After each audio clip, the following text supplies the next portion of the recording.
Ya, assalamualaikum warahmatullahi wabarakatuh.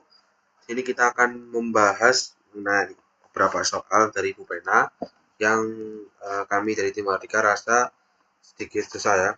Jadi di sini pertama ada pada bab magnetik halaman 66 nomor 5. Nah, sini kita bisa baca sendiri soalnya di mana kawat pengantar lurus panjang dari arus titik I sama dengan 4A itu mengalir secara sumbu X plus. Nah, pertama-tama kita harus menggambar dari arah arusnya terlebih dahulu. Untuk menggambar grafik 3D itu panduannya seperti yang di buku bukunya saja, yaitu yang ke atas itu yang ke Z, yang ke kanan itu yang ke Y, yang ke sini yang X. Ini positif, ini positif, ini Z positif. Nah, ketika itu arus listriknya mengalir ke arah sumbu X plus, berarti dia akan ke arah sini. Ini adalah I. Nah, kemudian ada berkas elektron. Berkas elektron itu berarti jadinya dia negatif, yang harus lintas tepat di bawah kawat. Berarti nanti dia di sininya. Nah, dan jarak elektron dari kawat adalah 16 mm. Nah, jarak elektron dari kawat itu kita akan gunakan untuk menghitung dari besar medan magnetnya. Nah, lalu kita disuruh nyari gaya magnet dan besarnya.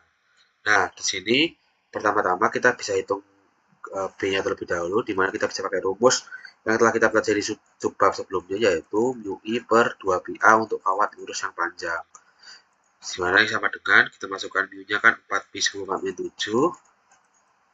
kalikan I-nya tadi diketahui di soal adalah 4 ampere per 2 dikalikan pi dikalikan 16 mm atau 16 kali 10⁻³ meter. Nah, diubah ke meter semua. Lalu kita bisa lakukan penilangan, mana 4-nya habis dengan 16, lalu pi habis di sini, dan ini habis di sini tinggal menjadi 10⁻⁴, atau sama dengan 10⁻⁴ per 2. Nah, di sini itu bisa kita ubah jadi 5 kali 10⁻⁵. Nah, lalu untuk langkah selanjutnya, ketika kita sudah ketahui B-nya, kita bisa masukkan ke rumus gaya Lorentz, yaitu F sama dengan B kali Q kali V sin data. Nah, di sini di grafik 3D karena masing-masing itu mengikuti sumbunya masing-masing, maka sudutnya adalah 90 derajat atau sama dengan 1. Jika kita tidak usah perhatikan ini. Kita masukkan B-nya tadi ketemu 10⁻⁴ per 2 atau pakai 5 kali 10 juga bisa. Q-nya kita masukkan yaitu muatan dari elektronnya. Nah, muatan dari elektron itu 1,6 kali 10⁻⁹. Dikalikan kecepatannya. Kecepatannya yaitu 5 kali 10⁻⁴ ini. Nah, setelah dilakukan penghitungan, nanti akan didapatkan hasil sama dengan 4 kali 10⁻⁻⁹ Newton. Nah, ini gaya ya, pakai Newton. Nah, lalu untuk meninjau arahnya, kita tinjau gambarin tadi. Kita bisa pakai kaidah tangan kanan. Nah, jadi kalau ini kita gambar di sini aja. Ini, bentar. Ini kita pindah aja ke atas ini. Nah, ini kan Z, ini Z, ini Y, ini X. Dia ke arah X positif I-nya. Nah, untuk muatan negatif, dia akan berlawanan dengan I. Jadi kalau I-nya ke sana, V-nya akan ke sana. Ini I. Sedangkan untuk muatan yang positif, dia akan searah. V dan I. Nah, sehingga melalui info tadi, berarti kalau I-nya mengalir ke arah sumbu X plus, maka V-nya akan mengalir ke sumbu sebaliknya, yaitu X negatif.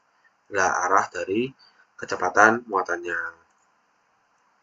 Dengan menggunakan cairan tangan kanan, dan kita juga tahu bahwa tadi di soal disebutkan bahwa elektron itu bergerak di bawah kawat, atau katakanlah di sininya kawat, di sininya. Nah, ini kan I-nya. Dengan menggunakan cairan tangan kanan, kita bisa tahu bahwa ini termasuk cross, termasuk dot, termasuk dot atau ke arah luar. Nah, ke arah luar adalah ke arah sumbu Z positif, berarti yang ke sana. Nah, jadi kita sudah tahu arah V-nya itu ke X negatif, arah sumbu magnetnya ke Z positif. Nah, untuk mencari arah dari gaya Lorentz-nya kita bisa pakai kaidah tangan kanan, yaitu dengan ibu jari sebagai volume dan telunjuk sebagai arah dari medan magnetnya. Nah, karena ini muatan negatif, maka yang kita akan lihat adalah punggung tangan, sehingga dia akan mengalir ke arah sana. Ini kan Y positif, berarti yang jadi Y negatif, sehingga dapatkan hasil dia akan mengalami gaya sebesar 4 kali 10⁻19 tadi dan ke arah sumbu Y negatif. Lanjut ke yang nomor 2. Dulu itu. Nah, pada nomor 2 ini ada 3 soal dengan penyelesaian yang lumayan mirip. Nah, untuk soal yang pertama, di sini kita lihat bahwa I-nya mengalir ke arah kiri, lalu dia melingkar sehingga akan membentuk I seperti ini, lintasan seperti ini, dan dia akan kembali ke sana. Nah, pada titik P, dia akan dikenai oleh medan listrik dari dua akhir dari batang yang lurus. Baru nanti dia baru kena yang belok-belok ini tadi. Nah,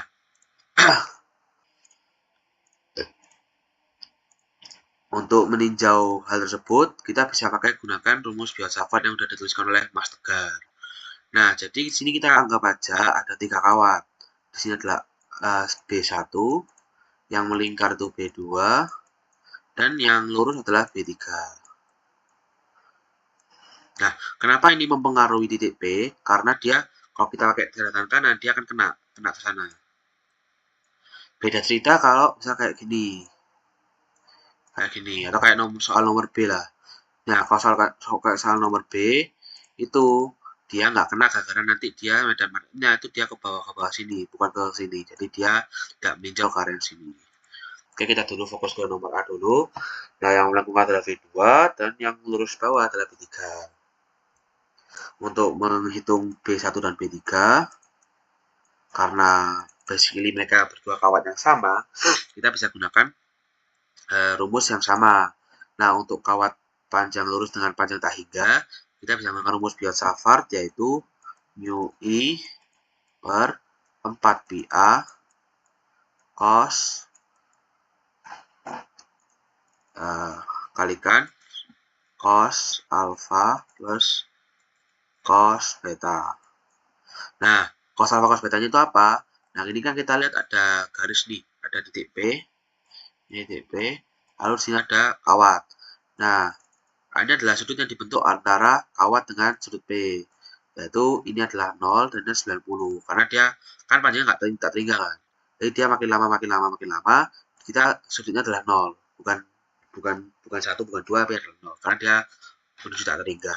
Sedangkan yang di sini dia siku-siku dengan P sehingga 90.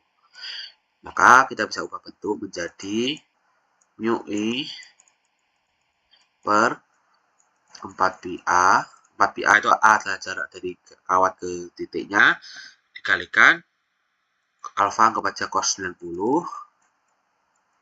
ditambah beta anggap aja cos 0. Nah, jangan lupa karena kita ada B1 dan B3, maka ini kita akan kali 2. Kali 2. Oke, nah ini kan kita bisa tahu bahwa nilainya 0 dan cos 0 nilainya 1, sehingga dia akan menjadi 1 dan kita tidak akan masukkan ke dalam perhitungan.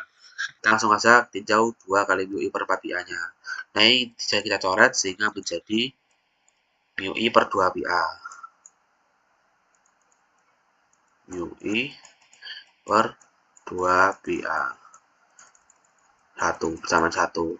Ini sudah menghitung B1 dan B3. Nah, untuk menghitung B2 kita bisa gunakan rumus kawat melingkar, yaitu B sama dengan mu I per 2A. Karena dia ada setengah lingkaran, maka kita kalikan setengah. Sehingga simpel saja tinggal mu I per 4A. Nah, Nah, saranku kalau mau ngerjain soal kayak gini, jangan dimasukin dulu nilainya daripada nanti kamu bingung. Jadi kita gunakan bentuk persamaan seperti ini terlebih dahulu. Nah, saya pindahkan dulu. Sini. Ini B3.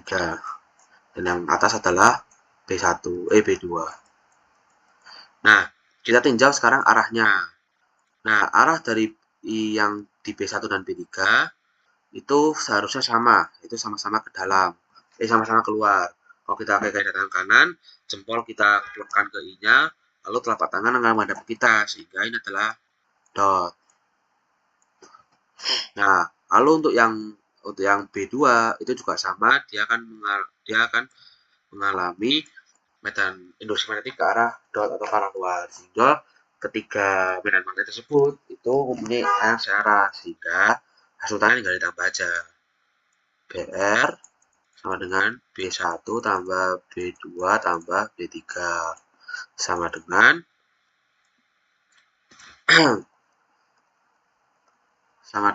mu I per 4A mu I per 4A tambah mu I per 2PA. Nah, ini tinggal masukin aja. Kita bisa ubah ke bentuk bersama. Kita bisa ubah ke bentuk kayak mengelompokkan gitu, distributif, yaitu mu I per 2A dalam kurung 1/2 tambah 1/pi. Nah, karena di sini kita nggak tahu nilai pi-nya berapa, kita anggap aja pi, kita nggak usah cari tahu nilainya. Bentar, kita hapus dulu. Lalu kita ke atas.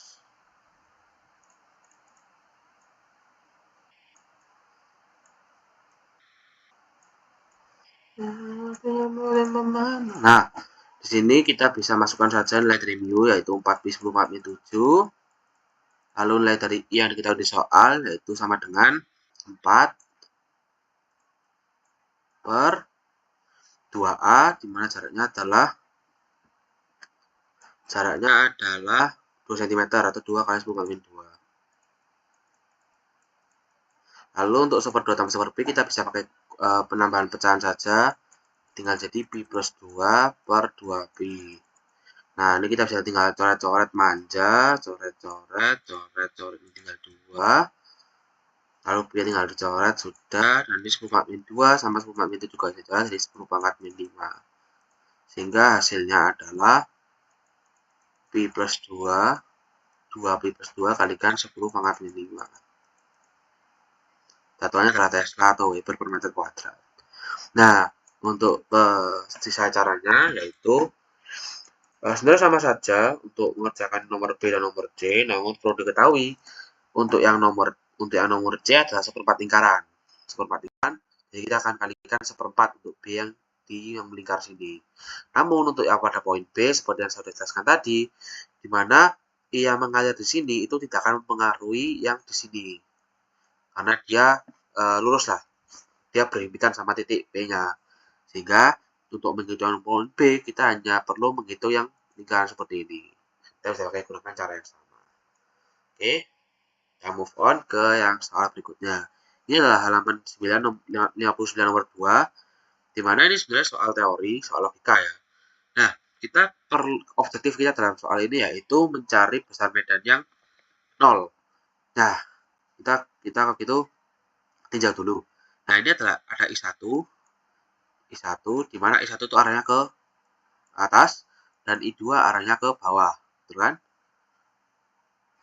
Ya. Nah, untuk ini apa namanya? Untuk mencari agar medannya berlawanan, medannya 0, kita perlu tahu arah dari masing-masing apa namanya? Kayak arah induksinya kemana lah. Nah, caranya adalah dengan menggunakan kaidah tangan kanan. Jadi kita pakai logika aja.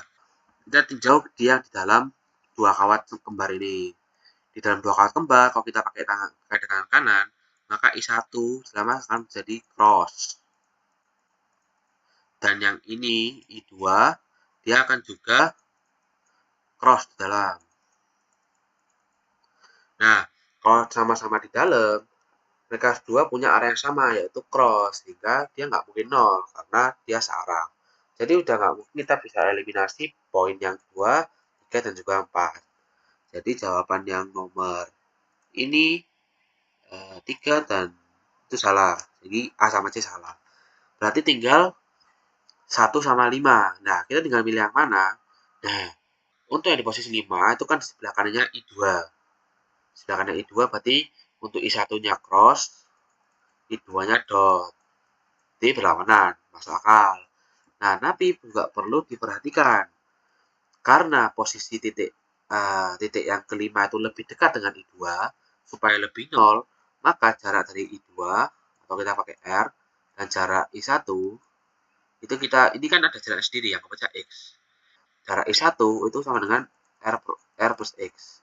Jarak I2 sama dengan R.